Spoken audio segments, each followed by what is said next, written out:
Mpaka tukafikia lengo hili ilikuwa ni ubovu wa barabara, kipande chetu cha barabara hiki kutokea upande wa Iyela kuja upande wetu wa Mwakibete, hususan eneo la Bomba Mbili.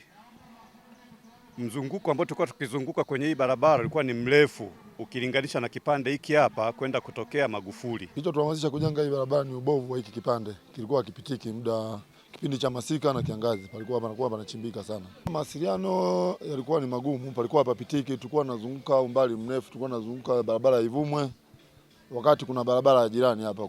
Kwa changamoto ya hii barabara, maana kila wakati wa mvua barabara waga ilikuwa haipitiki kabisa. Kwa hiyo tulikaa kama wananchi tukaamua tuchangiane ili tutenge.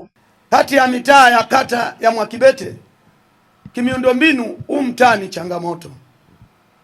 changamoto kubwa, na mimi namshukuru Mungu, viongozi wangu tunashinda ofisi za serikali, tunashinda mno ofisi za serikali na kuwaleta viongozi huku. Changamoto kubwa Mheshimiwa Mbunge ni barabara ya kutoka Ivumwe sekondari kwenda Makaburini kuungana na hii barabara, na changamoto hii tunakuomba sana tufikishie kwa mkurugenzi atusaidie. Kuna mahali kuna vikwazo.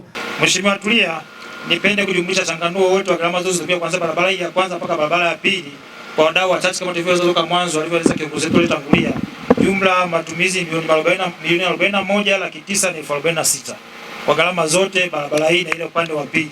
Jinsi gani wananchi na wadau wanapenda kuunga mkono juhudi zako za maendeleo, na sisi mpaka tukafikia maamuzi ya kusema tukushirikishe kwanza na uje kujionea, kwa sababu kama nimesema toka mwanzo itakuwa sio busara sana kwa mheshimiwa wewe na maendeleo tusikushirikishe jambo hili ukasikia limeisha juu kwa juu.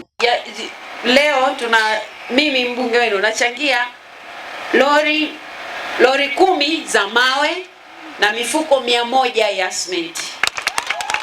Sasa nyinyi mtapeleka pale ambapo inahitajika zaidi. Sasa kuhusu haya maombi mengine ambayo mnataka muendelezo wa hizi barabara, hayo ngoja tukatafute wadau, alafu tutakapokuwa tayari basi mtataarifiwa.